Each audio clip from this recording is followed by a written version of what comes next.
पिछले लेक्चर में हम लोग 16 नंबर क्वेश्चन का ए वाला पार्ट सॉल्व कर लिए थे कि कितने समय के बाद ये जो स्ट्रिंग है अपने शेप को रिगेन कर लेगा। मेन सवाल ये था कि शेप को रिगेन कर लेगा, माने जैसा स्ट्रिंग दिखने में लग रहा है वैसा ही दिखने में फिर से लगना चाहिए। और हम निकाल दिए थे कि कितने समय के बाद स्ट्रिंग फिर से अपने फेज में आ जाएगा, मतलब शेप में तो लगेगा ही और जिधर जा रहा है उधर ही जाता हुआ नजर आएगा। तो उसके आंसर आया था 6 सेकंड बाद। लेकिन आंसर में क्या दिया गया हम लोग का कि 2 सेकंड बाद। 2 सेकंड बाद मतलब कि 2 सेकंड के बाद ये अपना शेप रीगेन करेगा, 6 सेकंड के बाद अपने फिर से सिचुएशन में आ जाएगा। वास्तव में कहानी ऐसा हो रहा है कि ऐसे जाएगा ये 10 सेंटीमीटर है, 20 सेंटीमीटर है, तो 20 में ऐसे जाएगा, फिर ऐसे ही लौटेगा 30 सेंटीमीटर, फिर ही पलट के लौटेगा यहां से, ऐसे लौटेगा पलट करती ऐसे जाएगा और फिर यहां से ऐसे ही लौट जाएगा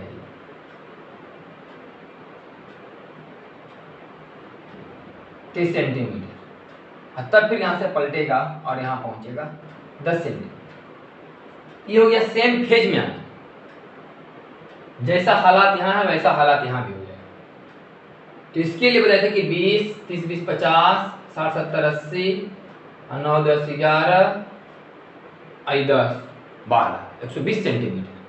तो 120 सेंटीमीटर 20 के रफ्तार से है तो 6 सेकंड में काम होता, फिर से अपने फेज में आ जाता। लेकिन ये पूछ रहा कह रहा है कि फेज में आना नहीं, मतलब कि रस्सी का जैसा दिख रहा है रस्सी वैसा ही दिखना चाहिए।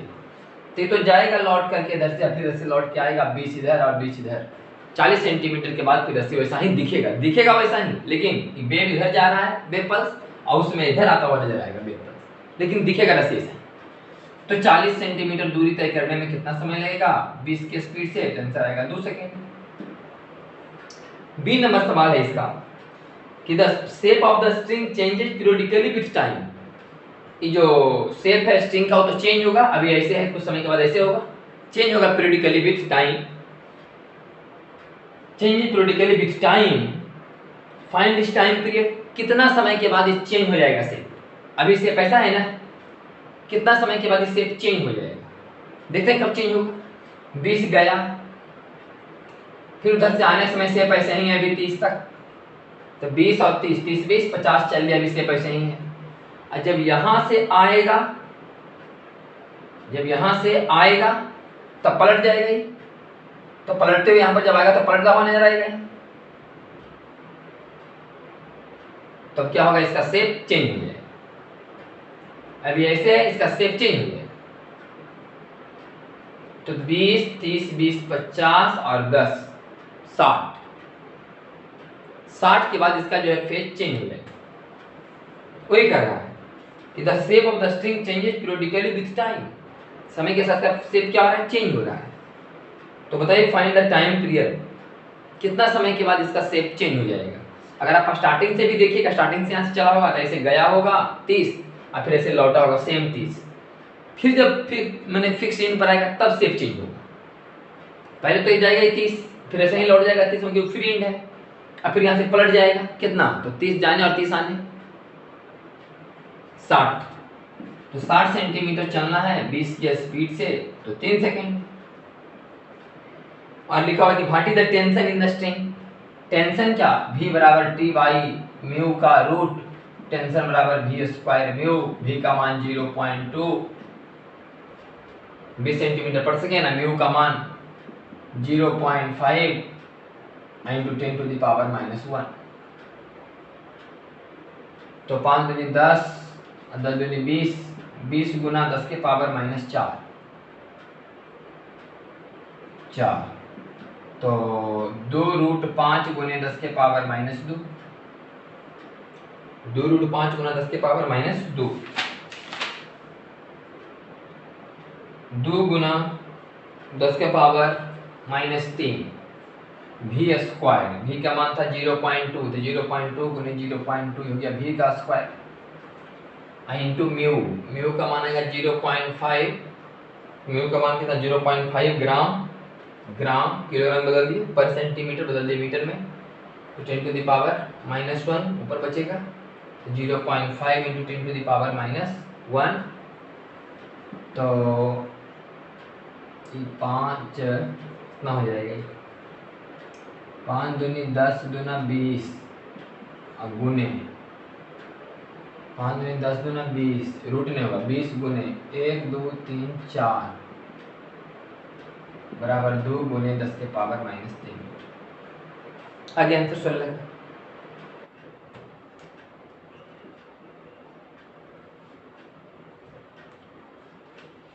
To wires of different density, दो वायर है, दोनों का डेंसिटी अलग अलग है, but same area of construction, और soldered together at one end, soldered together at one end,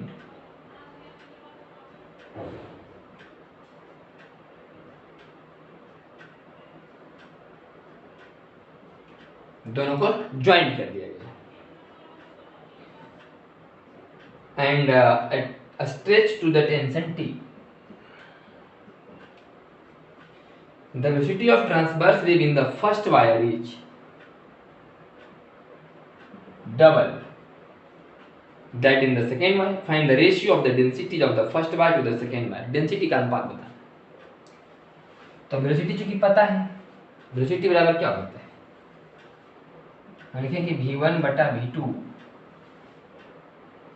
बराबर 2v बाई v बराबर 2। तो v1 बराबर t बाई म्यू, म्यू बराबर a रो, अब v2 बराबर भी t बाई a रो बराबर 2 बाई 1। तो t बाई a से t बाई a, तो row 2 by row 1 is equal to 4:1, तो row 1 by row 2 is equal to 1:4। तो हमारा आंसर हो गया 1:4 का मतलब 0.25।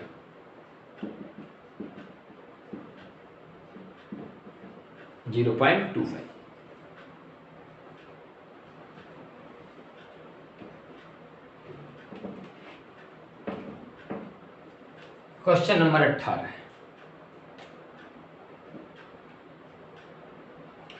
देखो a transverse wave described by is equal to 0.02 metre sine 1.0 metre inverse x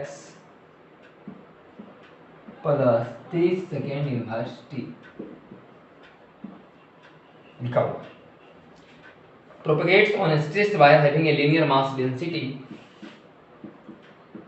1.2 into 10 to the power minus 4 kg per meter cube. Find the tension in the string.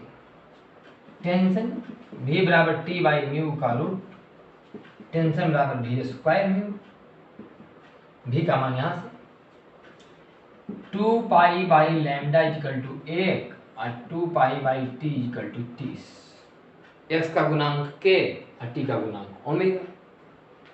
तो दोनों में डिवाइड करेंगे तो आएगा t बाई लैम्डा बराबर 1/30, तो lambda by t बराबर 30, तो 30 का स्क्वायर 900 और म्यू का मान 1.2 गुना 10 के पावर माइनस 4, तो 12 गुने 9 और गुने 10 के पावर माइनस 2, तो 1.108 0.108 हो गया टेंशन। ये हो गया क्वेश्चन नंबर 18 का आंसर। क्वेश्चन नंबर 19 देखिए,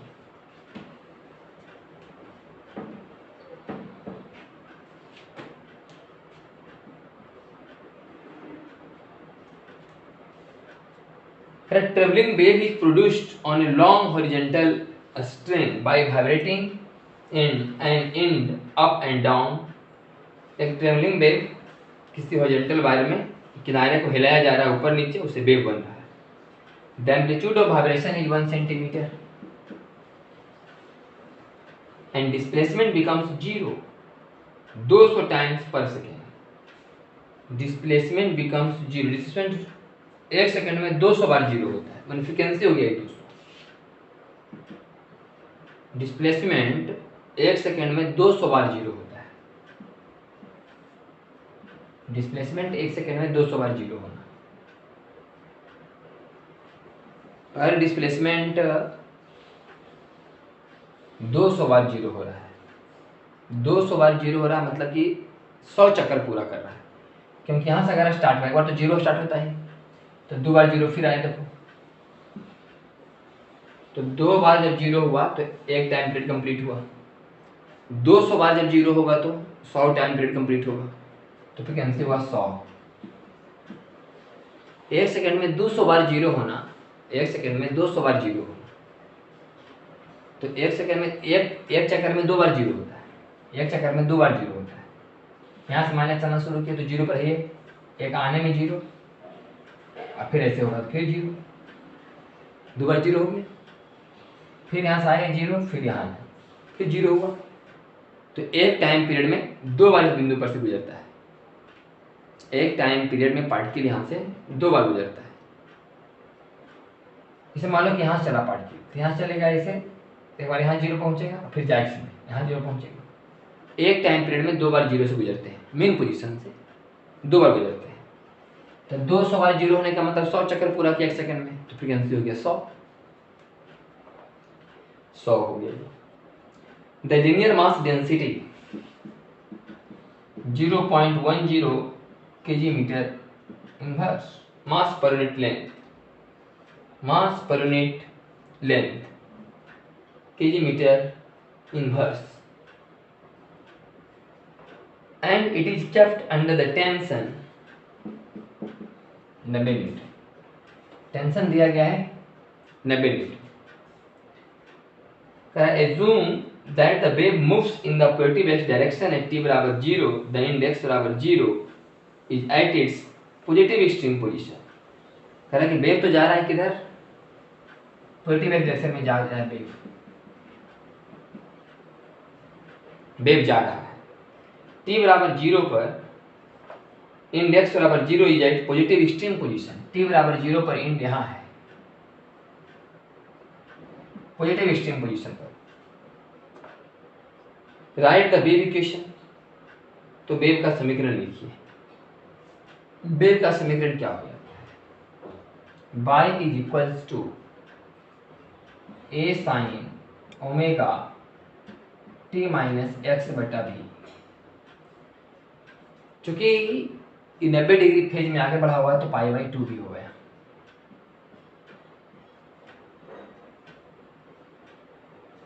omega t minus x by v plus pi by 2, क्योंकि शुरुआत में बताया गया है कि टी बराबर 0 पर जो एक्स बराबर 0 पार्टिकल है कहाँ पर, यहाँ पर है। मैंने जो किनारे वाला पार्टिकल है, जो मेन पार्टिकल है, जो सिंपल हार्मोनिक मोशन करने वाला पार्टिकल फेज में कितना आ गया, पाई बाई 2। इसका समीकरण लिखाएगा y बराबर a sin omega T plus pi by 2, और वेव में लिखेंगे तो ओमेगा टी माइनस एक्स बटा वी प्लस पाई बाई 2। तो वेव का equation, right the find the speed and wavelength of the wave. पहले तो निकालना था स्पीड एंड वेवलेंथ, पहला सवाल। दूसरा सवाल है, पहला सवाल है कि स्पीड बताइए और वेवलेंथ बताइए। स्पीड v बराबर टी बाई म्यू का रूट बराबर 900 का रूट 30, ये हो गया भी स्पीड। और बताना था इसमें क्या, वेवलेंथ, लैम्डा बराबर वेलोसिटी इंटू टाइम, मैंने वेलोसिटी बटा फ्रीक्वेंसी। तो वेलोसिटी है 30, फ्रीक्वेंसी है 100, तो लैम्डा बराबर 0.3 मीटर, लैम्डा बराबर 0.3 मीटर। तो पहला सवाल का आंसर आया 19 का 30 मीटर पर सेकेंड और 30 सेंटीमीटर, सही है। अब एक क्वेश्चन लिखिए, क्वेश्चन लिखिए यहाँ पर कि y बराबर साइन 90 प्लस थीटा बराबर कॉस थीटा, तो a cos omega t minus x बटा v, तो बराबर a का मान 1 सेंटीमीटर, तो लिखा हुआ 1 सेंटीमीटर, और cos omega t minus x by v, तो ओमेगा का मान हम चाहें तो लिख सकते हैं ओमेगा का मान ओमेगा टी माइनस एक्स बटा भी। तो ओमेगा से 2 पाई कॉमन ले लेते हैं, तो 2 पाई बटा टी, तो टी बटा टी माइनस एक्स बाई भी टी, तो जाएगा 1.0 centimetre cos 2 pi T by T का मतलब फ्रीक्वेंसी का उल्टा 1/100, तो 1/100 का मतलब 0.01 minus x by we T मैंने लैम्डा, वीटी मैंने लैम्डा, लैम्डा का मान 30 सेंटीमीटर, तो 30 सेंटीमीटर लिखिए। ये हो गया इक्वेशन ऑफ वेव, ये आ गया हम लोग का इक्वेशन ऑफ वेव, दिख रहा है ना? हाँ, ये आ गया आपका इक्वेशन ऑफ वेव। अब इसमें क्या लिखना है? सी में find the velocity and acceleration of the particle at x